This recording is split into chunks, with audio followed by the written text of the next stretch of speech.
अस्सलाम वालेकुम। अच्छा जी, अब है question number 10 of corporation of retain earning. The income statement of Sana Mariam Limited for the year ended 31st March 2008 showed the net income of rupees 5 lakh. The board of directors decided. यहाँ पे net income दी गई है 5 लाख की। Directors ने कुछ decide किया है to declare cash dividend, stock dividend and आगे जो स्टॉक डिविडेंड की पेमेंट की भी बात है, ठीक है। एंड जो सेकंड ट्रांजेक्शन है उसमें रिजर्व किए गए हैं कॉन्टिजेंसीज एंड प्लान एक्सटेंशन के लिए। रिक्वायर्ड बहुत सिंपल है, pass general entry for the transfer of net income to retain earning having credit balance of 4 lakh. पहली ट्रांजैक्शन मतलब पहली रिक्वायर्ड ये है कि आपने जनरल एंट्री बनानी है किसकी, नेट इनकम की ट्रांसफर की। और आगे ये कहा गया है कि रिटेन अर्निंग के पास क्रेडिट बैलेंस है 4 लाख का।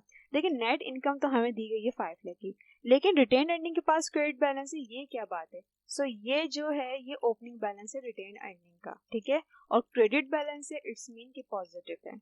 आगे उन्होंने कहा है generalize the directors decisions number 1 and number 2 above. Generalize करना है मतलब जनरल एंट्री बनानी है इसकी भी डिसीजन 1 की एंड डिसीजन 2 की। डिसीजन 1 ये था कि कैश डिविडेंड जो है डिक्लेयर किया गया था, स्टॉक डिविडेंड भी डिक्लेयर किया गया था और साथ में स्टॉक डिविडेंड के लिए शेयर्स भी इशू किए गए थे। सेकंड डिसीजन ये था कि कॉन्टिजेंसीज एंड प्लान एक्सटेंशन के लिए कोई अमाउंट जो है वो रिजर्व की गई थी। सो सेकंड जो एंट्री बनेगी वो इसकी बनेगी। Third required a prepare statement of retain earning. So यहाँ पर जनरल एंट्री को बड़े जो है ना मतलब ध्यान से देखिएगा कि यहाँ पे मैं किस तरीके से बनाती हूँ। देखिए सबसे पहले रिक्वायर्ड 1 देखेंगे। रिक्वायर्ड 1 में उन्होंने कहा है कि आप नेट इनकम की ट्रांसफर के लिए एंट्री बनाएं, ठीक है। सो हमने नंबर 1 इन मतलब वो सीरियल नंबर डालेंगे। सबसे पहले आपने जो एंट्री बनाई, आपने कॉलम्स वगैरह ड्रॉ करे। नंबर 1 यहाँ पे जो मैंने एंट्रीज है वो आगे पीछे कर दी, लेकिन मैं आप लोगों को सीक्वेंस से ही समझाऊंगी। सो आपने सीरियल नंबर 1 डाला। नेट इनकम को किस तरीके से ट्रांसफर करते हैं, इनकम समरी डेबिट साइड पे, retain earning account credit side पे। और यहाँ पर नेट इनकम कितनी थी 5 लाख की। 5 लाख से हमने ये एंट्री पास कर दी, नरेशन पास कर दी to record net income transfer into retain earning. Second required जो थी हमारे पास वो ये थी कि decisions number 1 and decisions number 2 को जर्नलाइज करना है, बल्कि इसकी मतलब इसकी एंट्री बनानी है। सो डिसीजन 1 जो था उसमें डिविडेंड डिक्लेयर किए जा रहे थे, ठीक है। कैश डिविडेंड कितना था 1 लाख का एंड स्टॉक डिविडेंड था 1,50,000 का। सो यहाँ पे मैंने 2A का नाम दिया, ठीक है। इस एंट्री को आप 2A का नाम दीजिएगा।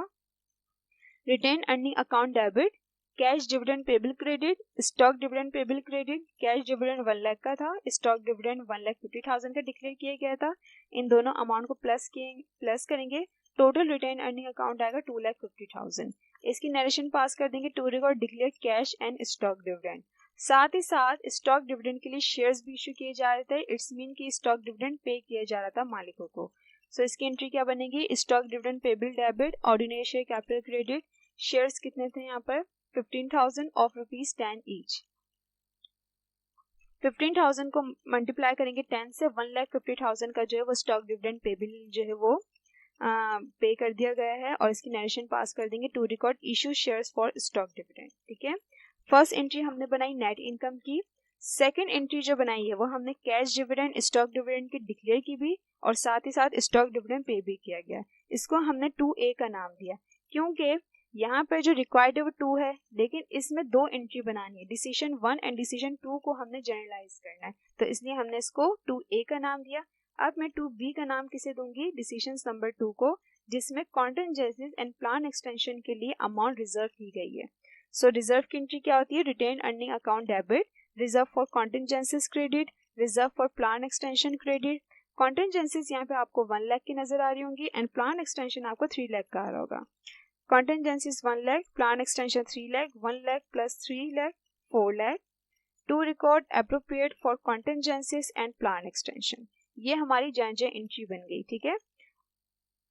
यहाँ पे सबसे पहले हमने नेट इनकम को ट्रांसफर कर दिया, ठीक है। साथ ही साथ जो है वो रिटेन अर्निंग का ओपनिंग बैलेंस दिया गया, लेकिन इसका मतलब जनरल एंट्री तो नहीं बनती।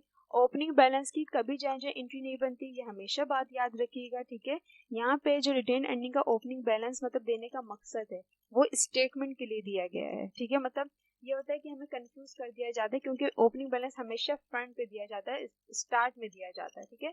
लेकिन इस तरीके से बिल्कुल छुपा के देने का मकसद यही होता है कि वो कंफ्यूज करना चाह रहे होते हैं स्टूडेंट्स को, ठीक है। तो यही है कि जब भी आप क्वेश्चन मतलब आप सॉल्व करना स्टार्ट करें, इसलिए हमें सबसे पहले जो है ना वो क्वेश्चन को रीड करना होता है पूरा, कभी भी जो है ना वो स्टार्ट से बस थोड़ा सा पढ़ के जो है